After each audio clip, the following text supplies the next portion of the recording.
What's up, everybody? This is Gary Holt from Exodus and formerly from Slayer, and you're listening to The Razor's Edge.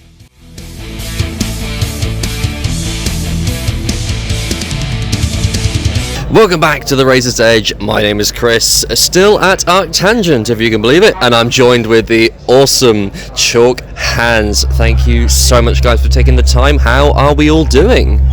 Good. We're absolutely wonderful, yeah. Thanks for having us.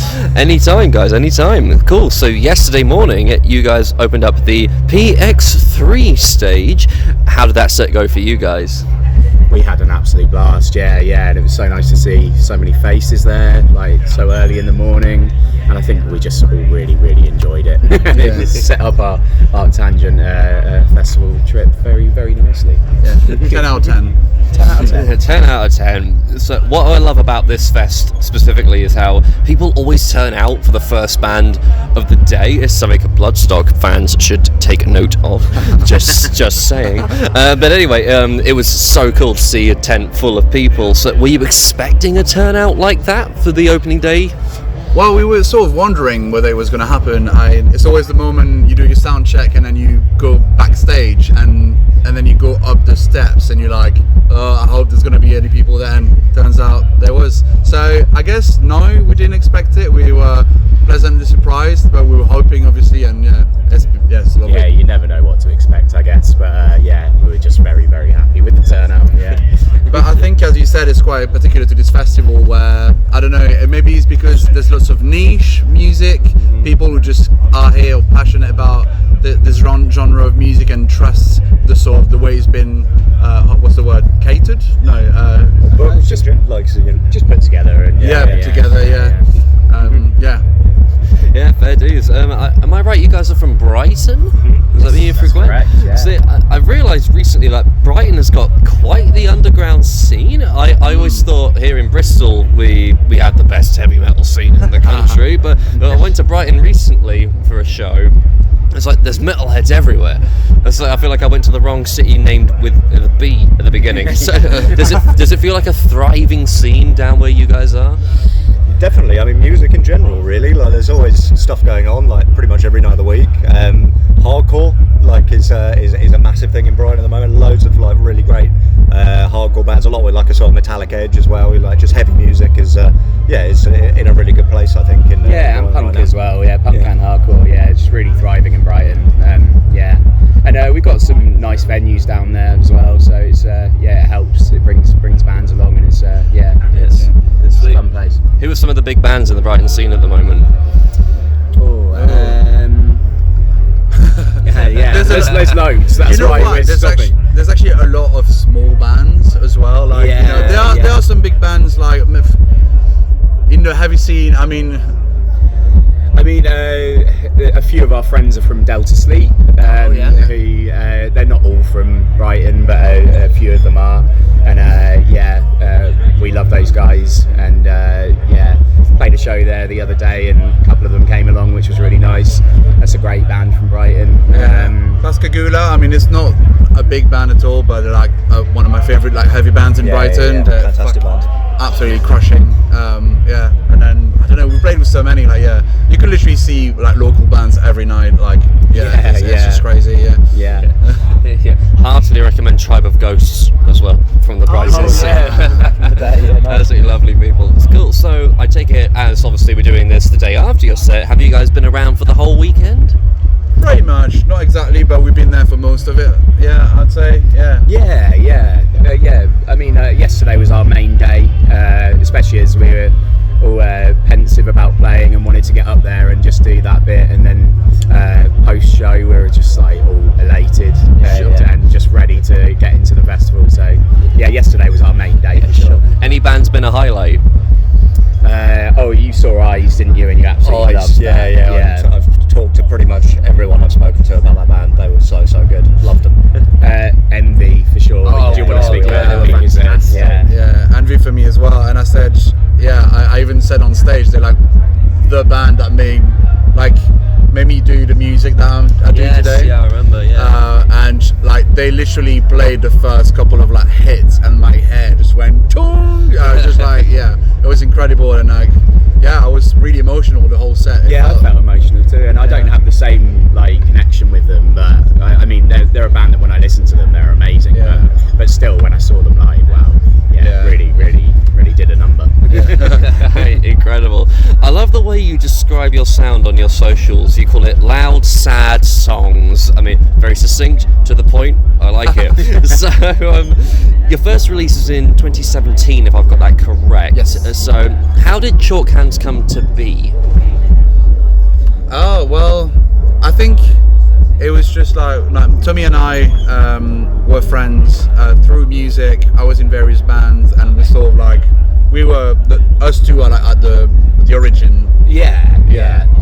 I think you'd had a band called Amber Daybreak, didn't you, back in the day? And I think you played with a few other bands, but then you wanted to do something more in that realm again. And I remember you asking me off the back of hearing like a silly little acoustic song I did. But, I was like, I like this man very much, and he plays guitar. Please be in my band. So it just came about like naturally between me and Antoine really, and then luckily we found Gary and Ben a bit later on, but we've also had some lovely other people in the band as well. Yeah, sweet. So were there any like bands / artists that were like key influences when you were creating your sound?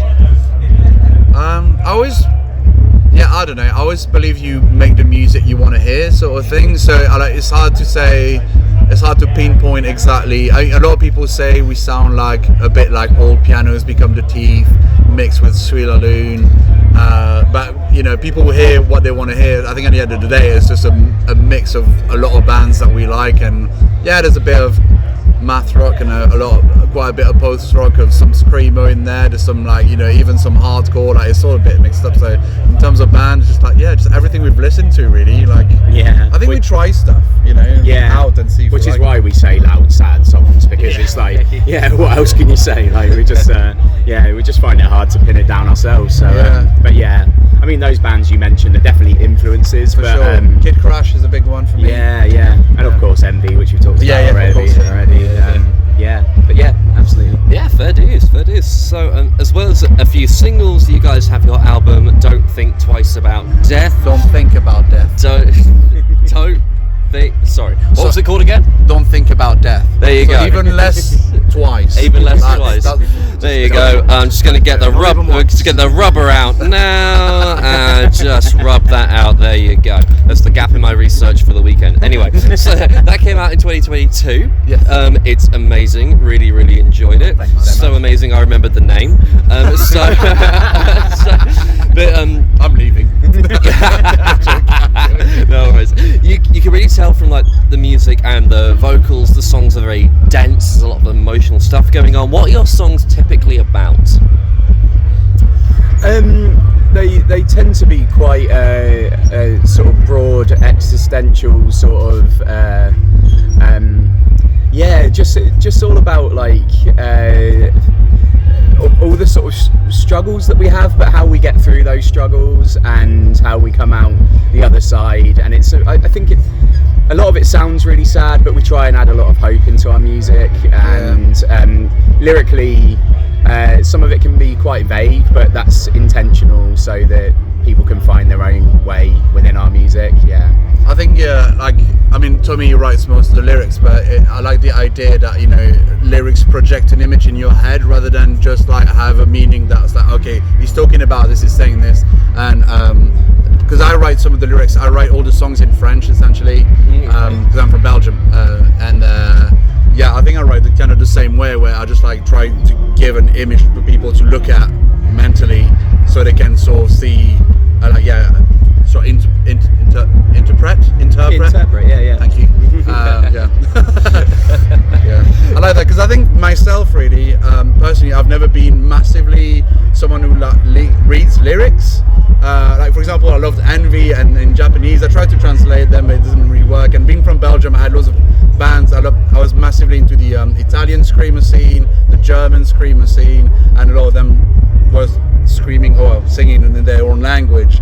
And I sort of maybe that's why, but I think we both think very visually as well, so a lot of the lyrics are attempting to paint a picture rather than explaining a certain thing. It'll be more, well, it is still explaining, but it'll be more visual in our minds rather than, so more of a feeling that we want to create. So it kind of add to the abstraction of the music itself, because music itself, it's not words, right? You don't know what the instrumental's about, essentially, and I like the idea that the vocals can just add to this abstract picture of an emotion rather than something very tangible. Yeah, cool. That actually reminds me of like when Opeth released their album In Chord of Venom. They released a Swedish version and an English version, and I much prefer the Swedish version because I don't know what they're saying. It just makes it more haunting, you know. Does that resonate? Is that what you were kind of getting at there? Well, it's funny because we spoke about Envy a lot, but when we saw Envy, Antoine said to me, it's like, obviously we don't know what he's saying, but it just makes us feel like he's telling us that everything's going to be okay. And it's like just seeing him, the way he moves, the way he his vocal and everything just really feels like he's talking to you, and it feels like he's talking to your soul, and that everything's going to be okay, and like whatever you're going through, you're going to come out of it, mate, don't worry about it. But in Japanese and way more poetic than what I just said. No worries, cool, because it's been a couple of years since the album, so can we expect new music on the horizon in the near future? Absolutely. We've just finished recording in like the last couple of weeks, I guess. The finishing touches that were put to it, so we're waiting to get mixes back now, and then figure out when we're going to put it out. So, but we're hoping soon. Cool. When can we might hear a little snippet of it? Probably next year, would you say? Maybe before the end of the year we'll have a single release. That's what we're aiming for anyway, but who knows? It's still kind of in process at the moment in terms of mixing, and we've only just finished recording vocals, so it's really fresh to us, and we need to get through that whole like mixing stage and all that. So we'll just see. Yeah, exactly. Fair enough. And beyond this weekend, what does the rest of 2025 have in store for Chalk Hands? Exactly what you just said. Exactly that. We're getting the first mixes back at the moment, and they're sounding awesome. But there's still a journey to go. There's still some fun little things that we've got to record for some sneaky little exciting bits that we don't normally do on albums. That sounds weird, but Got any upcoming live shows you want to plug? No. We're at that point where we're just waiting for the album figuring out how the next few months are going to pan out, essentially, because everything will depend on when we release the first single, when the album's going to be released. So we've got one show with Lakes in November, a band called Lakes in London. You can look out for that, but that's it, that's the only thing really. Cool. So this is definitely the band that don't play your city very often, so get hyped for it. When it comes around your neck of the woods, you're going to want to be there. Cool. So we're nearly done. However, I'm ending all these interviews this week in the same way, with some random quick fire questions that have nothing to do with anything. Nice. Think as long or as short as you want. Feel free to fight it out. You don't have to agree. I'm starting with the absolute classic: tea versus coffee.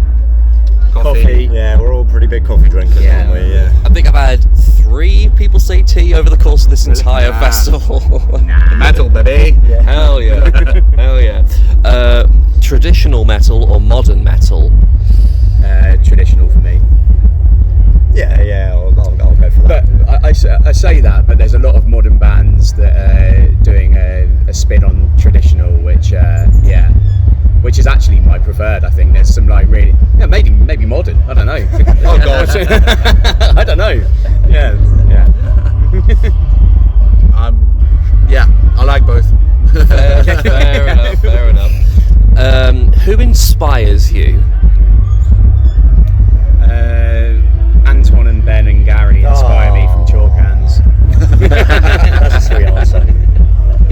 It's probably not the answer you want, though, is it? But, but I think there's some truth. That's nice, people around you inspire you, don't they? Yeah, exactly. Like the friends that push you and like show you things you didn't expect. Like my friends, my whole life have been people who like guided me through life. So it's actually a very real answer, I think. Rather than some artist, which is also true, obviously.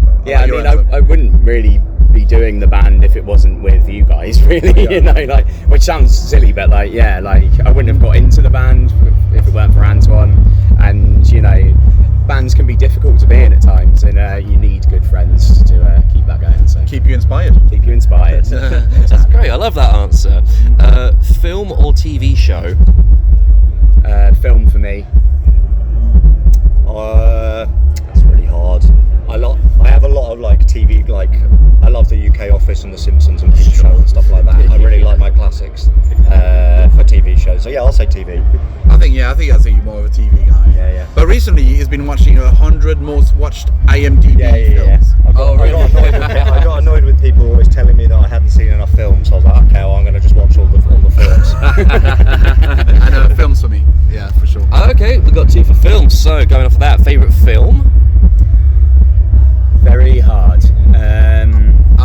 I love Hunt for the Wilder People. Oh, good choice. Good choice. Yeah. Can you think of one?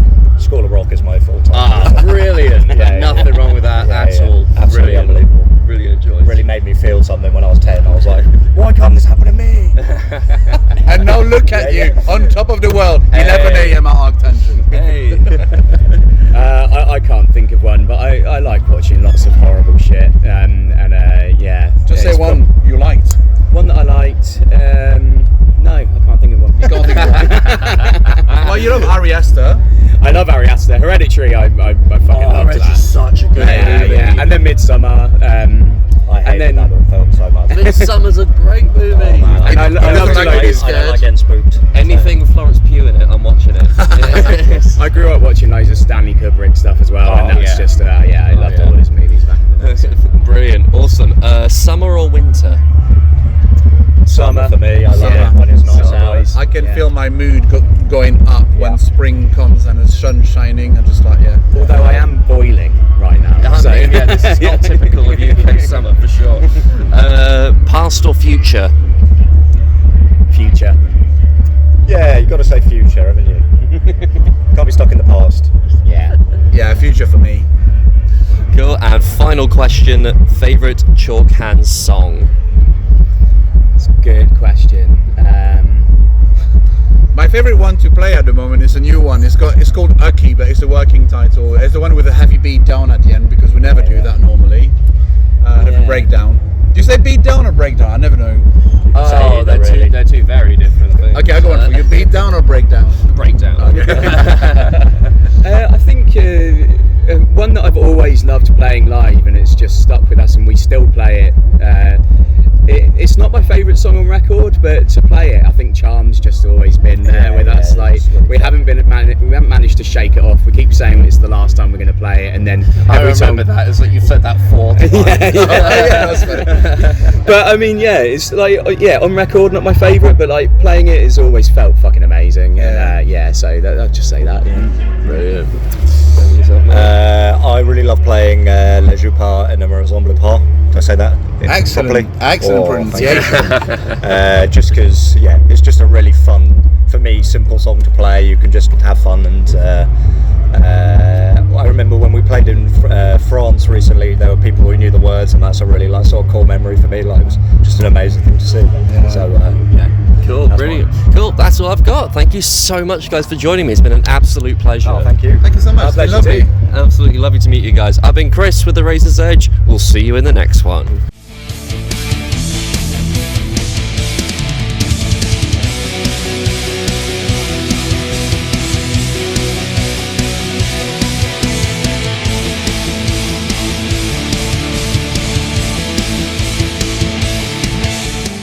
Thanks for listening. Make sure you keep up to date with all of our interviews by subscribing to our channel. For all the latest news, reviews, interviews and more, head over to our website www.therazorsedge.rocks.